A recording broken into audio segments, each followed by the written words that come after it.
صحابہ کرام رضوان اللہ تعالی مجمعین کیوں نہیں نکلے؟ نعوذ باللہ کیا وہ یزید کو صحیح سمجھتے تھے؟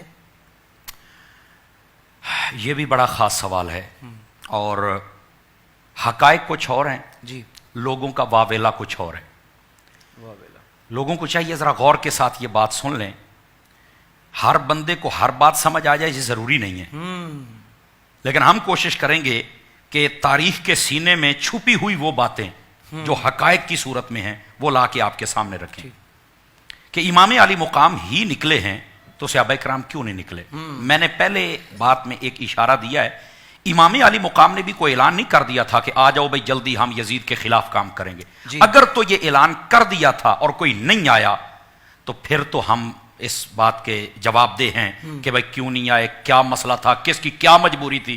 اگر امام علی مقام نے اعلان نہیں کیا تھا، صرف ان کو خط آئے تھے اور وہ اپنی ذمہ داری اپنی اوپر جو ان کی ذمہ داری تھی وہ نبھانا چاہتے تھے، تو پھر صحابہ کرام علیہم رضوان پر تو اعتراض بنتا ہی نہیں ہے۔ جی ٹھیک ہے جی۔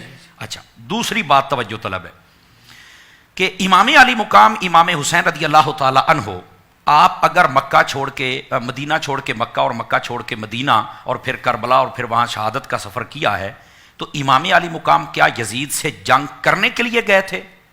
اگر تو کوئی یہ ثابت کر دے کہ جنگ کرنے کے لیے گئے تھے تو پھر تو ہم کہیں گے بھی اگر وہ گئے تو صحابہ کیوں نہیں گئے؟ جی، وہ تو جنگ کرنے کے لیے گئے ہی نہیں تھے بالکل۔ پہلی بات ہے آپ نے کسی کو بلایا نہیں جی، اور دوسری بات کیا ہے کہ آپ جنگ کے لیے گئے نہیں۔ یہ بات جب وہ جنگ کے لیے گئے ہی نہیں تو پھر دوسروں کا جانا ضروری کہاں تھا؟ اللہ، یہ بات بھی سمجھنے والی ہے۔ اچھا، یہاں پر ایک تیسری بات جس کو سمجھنا بڑا ضروری ہے، امام علی مقام امام حسین رضی اللہ تعالی عنہ آپ جب جانے لگے نا، یہ بڑی خاص بات ہے جی، آپ نے اپنے بھائی جو باپ شریک بھائی تھے جن کا نام حضرت محمد بن حنفیہ تھا، یہ مدینہ شریف آپ سے مشورہ کیا تو انہوں نے کہا بھائی آپ کیا کرنا چاہتے ہیں، آپ کے جو ذہن میں ہے مجھے بتائیے۔ امام حسین نے فرمایا بیعت میں نے اس کی کوئی نہیں کرنی، وہ خود سمجھ جائے گا کہ نہیں کرنا چاہتے تو وہ ظاہر سی بات ہے اس کا کوئی راستہ تو نکلے گا جی۔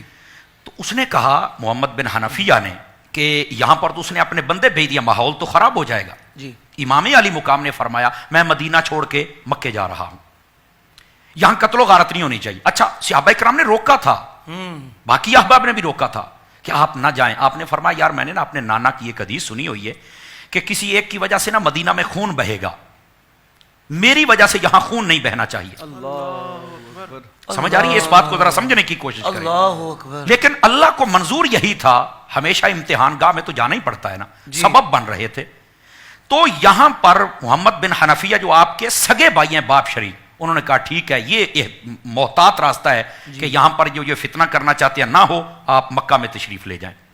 مزے کی بات یہ ہے نہ مکہ نہ کربلا امام حسین اکیلے گئے ہیں، آپ کے بھائی محمد بن حنفیہ نہیں گئے ساتھ جی۔ تو اگر صحابہ کرام نہیں گئے، اعتراض ہو رہا ہے تو آپ کے بھائی بھی نہیں گئے، پھر ان پر کیا فتویٰ لگاؤ گے؟ ذرا یہ بات بتائیے کریں۔ اللہ اکبر۔ بات سمجھ آ رہی نا؟ بالکل سمجھ۔ تو یہ وہ حقائق ہیں تاریخ کے سینے میں جن کو لوگ بیان نہیں کرتے، جبکہ ان کو بیان کرنا ضروری ہے۔ جب اس کو بیان کر دیا جائے گا تو پھر پتہ چلے گا۔ اچھا، رہ گئی بات صحابہ کرام کی۔ صحابہ کرام صرف ایک وجہ سے نہیں گئے، اس کو اجتہاد کہتے ہیں، اپنی رائے کہتے ہیں جی۔ صحابہ کرام کا کہنا تھا، بلکہ دو وجہ سے میں کھول دیتا ہوں بات، دو وجہ وہ کہتے تھے۔ ایک بات تو یہ ہے کہ جب ہم کوفہ والوں کے کردار کو دیکھتے ہیں نا تو امام علی مقام کو یہی کہا حضور ان کا کردار کیسا ہے، آپ کے بھائی کے ساتھ انہوں نے بے وفائی کی ہے اور آپ کے باپ کے ساتھ بھی بے وفائی کی، حضور آپ نہ جائیں، ان کے خطوط پر اعتبار نہ کریں۔ جی، سمجھ آ رہی نا؟ ایک صحابہ کرام کا یہ مشورہ تھا، ان کی رائے یہ تھی کہ نہیں جانا چاہیے۔ لیکن امام علی مقام کی رائے یہ تھی کہ اگر قیامت والے دن وہ اللہ کی بارگاہ میں یہی مقدمہ رکھے تو حسین کے پاس کیا جواب ہوگا، اور انہوں نے طلب بھی مجھے ہی کیا ہے، تمہیں نہیں کیا ہے۔ اللہ اکبر۔ Are you understand? یہ بڑا خاص موڑ ہے۔ اس واسطے صحابہ کرام نے ایک مشورہ یہ دیا کہ ان کی بے وفائی آپ نہ جائیں۔ اچھا، دوسری بات کیا تھی؟ صحابہ کرام جو نہیں نکلے نا سارے اتنی بڑی جماعت کے ساتھ، وہ اندیشہ قتل و غارت کی وجہ سے نہیں نکلے۔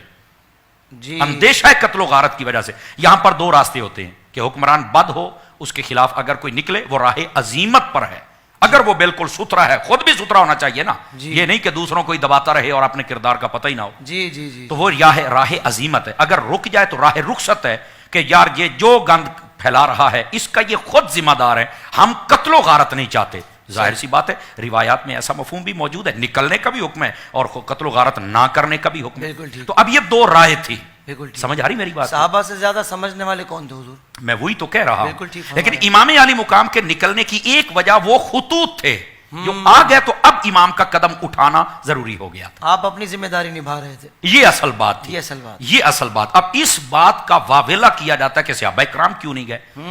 میں یہاں پر یہ بات واضح کرتا چلا جاؤں. 72 حضرات میدان کرب و بلا میں شہید ہوئے. 72 حضرات. ان 72 میں کتنے صحابہ کرام تھے آج تک کسی نے یہ کلام نہیں کیا، اور بالخصوص مخالفین ٹولے نے. ہمارے علماء تو بتاتے رہتے ہیں لیکن مخالف ٹولے نے کبھی یہ بات نہیں بتائی. بعض محققین کے نزدیک 8 تھے، بعض کے نزدیک 9، بعض کے نزدیک 12. اللہ 8 والے عدد کو بالاتفاق سب نے لکھا ہے کہ 8 صحابہ کرام نبی پاک کے صحابی امام حسین کے ساتھ میدان کربلا میں شہید ہوئے تھے. سبحان اللہ. باقاعدہ ان کے نام، ان کی تشریحات و تفصیلات موجود ہیں. تو یہ کہنا کہ ساتھ گئے نہیں. اگر جنگ کے لیے جاتے تو میں خدا کی قسم اٹھا کے کہتا ہوں صحابہ کہتے حضور آپ یہاں بیٹھ جائیں، ہم جانے اور یزید جانے.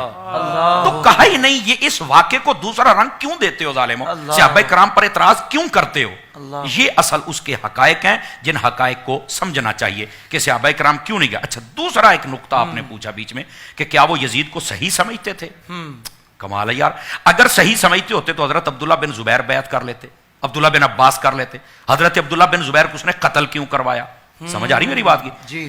مدینہ پر حملہ کر کے اس نے تقریباً ہزاروں کے حساب سے، ہزاروں محتاط جملہ بول رہا ہوں، اس نے صحابہ کرام اور تابعین اور پتہ نہیں کس کس کو شہید کروایا. اگر وہ صحیح سمجھتے تھے تو یزید کہتا تم تو صحیح سمجھتے رہو، تمہارے لیے تو بڑے انعامات ہیں.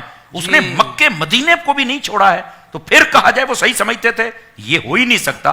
بلکہ بعض صحابہ کرام کے یہ اقوال موجود، اور میں پوری ذمہ داری سے بیان کر رہا ہوں چونکہ یہاں وقت تھوڑا ہوتا ہے، ورنہ کتابیں ہم لے کے آئیں ایک ایک کتاب کھول کے دکھائیں، لیکن یہ فقیر نے اپنی آنکھوں سے پڑھا ہے.